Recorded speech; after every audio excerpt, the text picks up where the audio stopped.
विद्यार्थियों, आज हम भारतीय मंत्रिमंडल की शक्तियां और कार्यों के संदर्भ में आपसे चर्चा करेंगे। भारतीय शासन प्रणाली में मंत्रिमंडल हृदय के रूप में जाना जाता है। भारत में संसदात्मक व्यवस्था है और संसदात्मक व्यवस्था में समस्त कार्यपालिका शक्ति राष्ट्रपति के पास होती है। राष्ट्रपति के पास यह शक्ति सैद्धांतिक रूप से होती है। वास्तविक रूप से उन शक्तियों का उपयोग मंत्रिमंडल करता है। अतः मंत्रिमंडल भारतीय शासन प्रणाली में अत्यंत मजबूत व शक्तिशाली है और वह समस्त शक्तियों का उपयोग करता है। जॉन मैरेट के अनुसार मंत्रिमंडल वह दूरी है जिस पर प्रशासन घूमता है। रेमजे मेयर के अनुसार मंत्रिमंडल राज्य के जहाज का परिचालक यंत्र है। मंत्रिमंडल की शक्तियां और कार्य।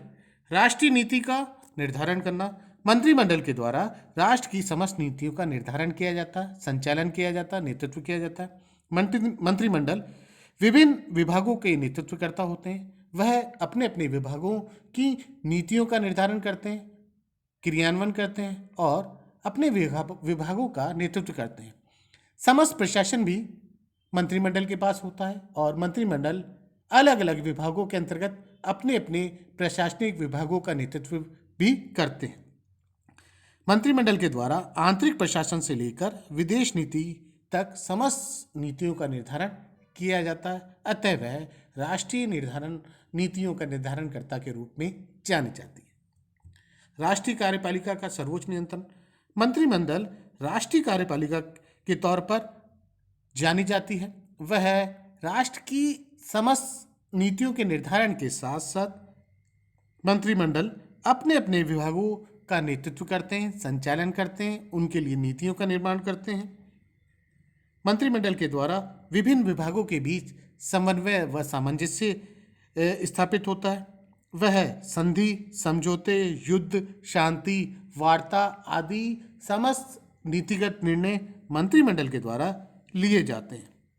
अतः कार्यपालिका का जो सर्वोच्च नियंत्रण है वह मंत्रिमंडल के हाथों में होता है। मंत्रिमंडल का समन्वय कार्य। मंत्रिमंडल विभिन्न विभागों के नेतृत्वकर्ता होते हैं, लेकिन जब राष्ट्र के लिए नीतियों का निर्माण करते हैं वह आपस में संयोग व सामंजस्य के साथ नीतियों का निर्माण करते हैं। इस हेतु प्रशासनिक विभाग पूर्ण संयोग स्थापित करते हैं। प्रशासनिक विभागों के साथ विभिन्न समितियों का गठन किया जाता है।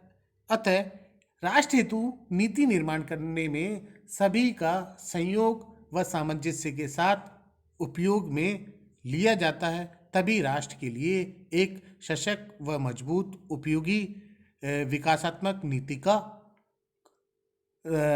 का निर्माण किया जाता है। वित्तीय कार्य।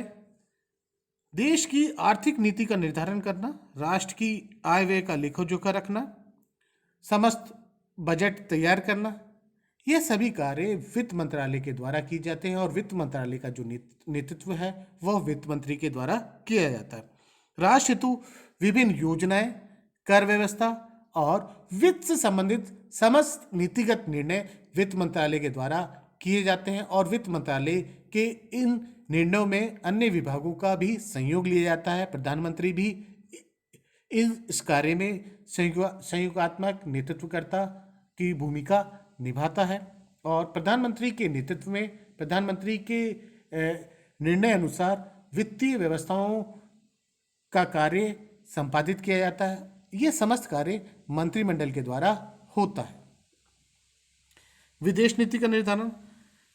राष्ट्र की समस्त विदेश नीति का निर्धारण मंत्रिमंडल के द्वारा किया जाता है। किस देश के साथ संधि, समझौते, युद्ध, सम्मेलन, वार्ता आदि नीति का निर्धारण करना है वह निर्णय मंत्रिमंडल के द्वारा किया जाता है और मंत्रिमंडल के अंतर्गत विदेश मंत्रालय यह समस्त भूमिका निभाता है और विदेश मंत्रालय का जो नेतृत्व करता है वो विदेश मंत्री होता है।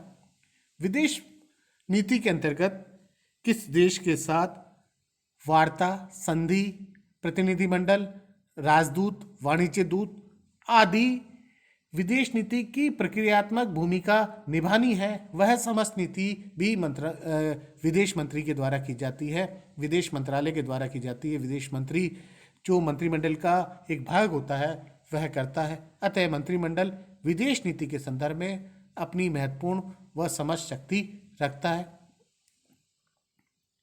नियुक्ति संबंधी कार्य। संविधान के द्वारा जिन पदाधिकारियों की नियुक्ति राष्ट्रपति के द्वारा की जाती है वह समस्त नियुक्तियां मंत्रिमंडल के द्वारा होती हैं। संसद के दोनों सदनों में मनोनीत सदस्यों की नियुक्ति, सर्वोच्च न्यायालय के न्यायाधीशों की नियुक्ति, उच्च न्यायालय के न्यायाधीशों की नियुक्ति, महाधिवक्ता, महालेखाकार, सेनाध्यक्षों की नियुक्ति, राज्यपालों की नियुक्ति, राजदूतों की नियुक्ति, वाणिज्य दूतों की नियुक्ति आदि समस्त महत्वपूर्ण नियुक्तियां मंत्रिमंडल के द्वारा की जाती हैं।